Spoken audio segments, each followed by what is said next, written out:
Barrister साद रसूल साहब, ये फरमाइएगा कि ज़ाहिर है कि ये अब तजावीज़ कुछ हमें ख़बरें मिली हैं इस्लामाबाद हाई कोर्ट जो कि मुतासरा जजेस थे और अब वो वहाँ पर एक मुत्तफ़क़ा लाहे अमल और एक ऐसा लगता है कि एक यूनाइटेड फ्रंट है अब इस्लामाबाद हाई कोर्ट का जो हमें नज़र आ रहा है। हमें वो तजावीज़ नहीं मालूम कि जो लाहौर हाई कोर्ट के फुल कोर्ट के बाद भेजी गई है या सिंध हाई कोर्ट की भेजी गई हैं, लेकिन बहरहाल ये बात अब हम सबको मालूम है कि अब चंद दिनों के अंदर इस तमाम चीज़ का फ़ैसला सुप्रीम कोर्ट ऑफ पाकिस्तान ने करना है। हमें नहीं मालूम कि अब ये वहाँ पे बेंच कौन सी होगी, क्योंकि जो गुज़िश्ता बेंच है वो टूट चुकी है। और बहरहाल ये तारीख़ का, अदलिया की तारीख़ का हमारा एक और अहम बाब है जिसका फ़ाइनल चैप्टर जो है और इख्तामी जो पैराग्राफ हैं वो बहरहाल सुप्रीम कोर्ट ने लिखने हैं। जी खान साहब, आपने बिल्कुल दुरुस्त फरमाया कि पाकिस्तान की जुडिशल तारीख़ का एक अनप्रेसिडेंटेड, अब से पहले ना होने वाला एक इवेंट है जिसका फ़ाइनल चैप्टर ज़रूर सुप्रीम कोर्ट ने ही लिखना है, सुप्रीम कोर्ट ही को लिखना चाहिए। सिर्फ हम सब बतौर कौम और ख़ास तौर पे बैरिस्टर असद साहब के साथ मैं शामिल होकर बतौर वकला कम्युनिटी के एक अदना से मेंबर होने के नाते हम सब ये दुआ गो हैं कि ये चैप्टर जो भी सुप्रीम कोर्ट ने लिखना है थोड़ा सा जल्दी लिखते, इसके अंदर कोई तवालत ना हो, इसके अंदर कोई ऐसा एक सिस्टम ना शुरू हो जाए जिसके पीछे चढ़ के तो सिस्टम लिखने की एक ऐसी हम ट्रेन के पीछे चल पड़ें जो माजी में जिस तरह बहुत से अनासर में हमने देखा कि कोई प्रोसेस शुरू होता है, उसमें शुरू में बड़ी शिद्दत होती है, उसमें बड़ी जिद्दत होती है, लेकिन वो किसी पाया तकमील पे नहीं पहुंचता। तो सिर्फ इस दफ़ा दुआ ये है कि लाहौर हाई कोर्ट की ख्वाह वो गुजारिशात हों जो भेजी गई, इस्लामाबाद हाई कोर्ट की इंटरनल कॉन्वर्सेशन हो, ओपन जो ख़त है वो हो, या दीगर हाई कोर्ट्स में से कोई बात हो, तो जो भी पाया तकमील के ऊपर कोई नताइज पहुँच सकें सुप्रीम कोर्ट से, दुआ भी ये है, गुजारिश भी ये है और उम्मीद भी ये है कि इसको कोई हतमी शक्ल दी जाएगी। और ये सिर्फ एक ऐसा प्रोसेस नहीं होगा जो हमारी जुडिशल चैप्टर के अंदर, हमारी जुडिशल तारीख़ में मौजूद रहे, जिसको ऑन एंड ऑफ किसी पंच लाइन के लिए मीडिया के ऊपर या कहीं पे यूज़ किया जाए, जिसमें से कोई हतमी नतीजा ना निकले, सिस्टम की बेहतरी ना हो। तो सबसे पहले तो ये दुआ है कि इसमें कोई जल्दी और मुस्बत नतीजा निकलेगा। जी, जो आप असद साहब से बात कर रहे थे, बैरिस्टर साहब से जो आपने बात की, आपकी इजाज़त से मैं उस पर ये बार के रोल के ऊपर एक छोटा सा कमेंट करना चाहता हूँ कि मेरा ख्याल है कि बैरिस्टर असद रहीम साहब ने बड़ी फराख दिली का मुजाहरा किया बार्स को कुछ क्रेडिट देते हुए, लेकिन इसका दूसरा इसी पिक्चर का दूसरा साइड ये है, इसकी दूसरी साइड ये है कि मेरा नहीं ख्याल कि पाकिस्तान की बार काउंसिल्स ने जिस तरह इस तरह के मामलात के ऊपर माजी में वो रिएक्ट करती रहीं, वो इस दफ़ा उन्होंने रिएक्ट किया है। ख्वाह इफ्तिखार चौधरी साहब का पीरियड हो या 90s की लॉयर्स मूवमेंट हो या मिड 80s की हो या उससे पहले 1970s के इलेक्शन, 77 के इलेक्शन के बाद की हो, ख्वाह कोई भी माजी के अंदर आप लॉयर्स मूवमेंट देखें, उसके अंदर जिस तरह के रिएक्शंस ख़ास तौर पे 2007 से वाली लॉयर्स मूवमेंट के अंदर नज़र आए, वो इस दफ़ा नहीं नज़र आते। और इसकी एक बड़ी, मेरे ख़्याल में, मेरी नाक़िस राय में, इसकी वजह ये है कि अगर आप थोड़ा सा भी एनालाइज करें तो 2007 की लॉयर्स मूवमेंट में इससे कतई नज़र के पॉलिटिकल पार्टी कौन पावर में थी, तमाम बार काउंसिल्स ने, तमाम बार के लीडरान ने, तमाम बार की तंजीमात ने एक यूनाइटेड फ्रंट के साथ कहा कि हम जुडिशल इंडिपेंडेंस के लिए खड़े होंगे। यहाँ तक भी कि जब पीपल्स पार्टी की गवर्नमेंट बन गई 2008 में, तो भी लॉयर्स मूवमेंट के वो लोग जो लॉयर्स मूवमेंट को लीड कर रहे थे, एतजाज़ अहसन साहब की तरह, वो लोग पीपल्स पार्टी से ताल्लुक़ रखने के बावजूद अपनी मूवमेंट के साथ खड़े रहे, पॉलिटिकल पोजीशन नहीं ली बल्कि एक जुडिशल पोजीशन ली और उसको परसू किया। यहाँ पे लगता ये है कि जो बार के ओहदेदारान हुकूमत वक्त की पॉलिटिकल पार्टीज़ के साथ हैं, इस PDM2 की पॉलिटिकल पार्टीज़ के साथ हैं, जो उनका इन्फ्लुएंस है बार्स पे, जिस हद तक उनका इन्फ्लुएंस है बार्स पे, तो बज़ाहिरन एविडेंस ये कहती है, अभी तक की जो हम न्यूज़ मीडिया में, अदालतों में देख सकते हैं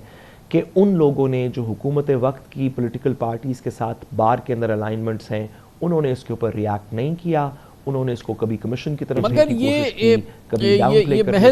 महज ये बात नहीं है कि सुप्रीम कोर्ट बार एसोसिएशन खामोश है या पाकिस्तान बार काउंसिल खामोश है। बैरिस्टर असद रहीम साहब, हमने ये देखा है कि अब से कुछ ही दिन पहले की बात है, और मगर ये इस्लामाबाद हाई कोर्ट के जजेस का मामला आने के बाद के चीफ जस्टिस साहब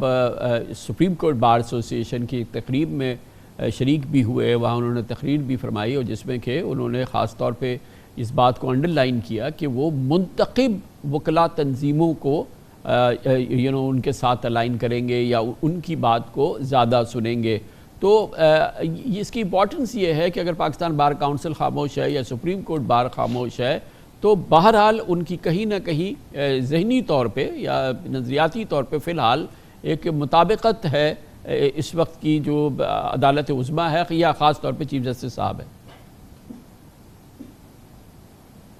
आप कह तो दुरुस्त रहे हैं कामरान खान साहब कि शायद ऐसा हो कि मेंटली या इंटेलेक्चुअली कोई ना कोई आपकी अलाइनमेंट हो, और मैं साथ साहब से भी इत्तेफाक करता हूँ कि बार एसोसिएशंस उस तरह नहीं मुतहरक थी जिस तरह उनको होना चाहिए था। मुझे बस अफसोस ये है कि आप कहेंगे तो यही कि आइन की बालादस्ती हो, रूल ऑफ लॉ हो, जो कुछ भी हो उसके साथ हम खड़े हैं, लेकिन आखिरकार जो आपका एक्शन होता है, जो अमल होता है, जो आप चीज़ को तब्दील करते हैं, वही चीज़ तारीख़ में लिखी जाती है और उसी का कुछ ना कुछ असर होता है। जो हमने पिछले कुछ हफ्ते अदालत उज़्मा की जानिब से देखा उसमें भी ये तमाम बातें थीं जिनका आपने जिक्र किया। बार एसोसिएशन सामने आए, एग्जीक्यूटिव सामने आए, तमाम अशख़ास सामने आए, लेकिन आखिरकार वो तसद्दुक़ जिलानी साहब का मैं एक्सप्रेशन इस्तेमाल कर रहा हूँ, पेटर फेमिलियस, आखिरकार जो ज़िम्मेदारी है वो तो अदालत उज़्मा की बनती थी कि एक बार आप मुतहद हो जाएं। हम पिछले 1-2 साल से देखते आ रहे हैं कि आइन के जो सबसे बुनियादी जो प्रोविजंस हैं, चाहे उनका नवेदिन से ताल्लुक़ हो, चाहे उनका बुनियादी हकूक़ से ताल्लुक़ हो, चाहे उनका राइट टू फेयर ट्रायल से ताल्लुक़ हो, वो तितर बितर हो गए हैं क्योंकि हमारे जो जज साहिबान हैं, अफसोस से कहना होता है, मुतहद ना हो सके। अब जबकि इस्लामाबाद हाई कोर्ट ने इतनी खूबसूरत मिसाल कायम की और 6 जज साहिबान ने सुप्रीम जुडिशल काउंसिल को कहा, और ये आर्टिकल 209 के दायरे में आता है कि आप हमें बताएं कि तमाम गाइडलाइंस के दायरे में रहते हुए हमें क्या करना चाहिए अगर इस तरह की भरपूर दखल अंदाजी हो, तो तब भी अदालत उज़्मा का इस तरह का एक रवैया रखना कि जी तमाम अशख़ास आएँ, तमाम लोग बात करें, मैं समझता हूँ ये उस तरह बाअसर नहीं था जिस तरह हो सकता था। और अभी भी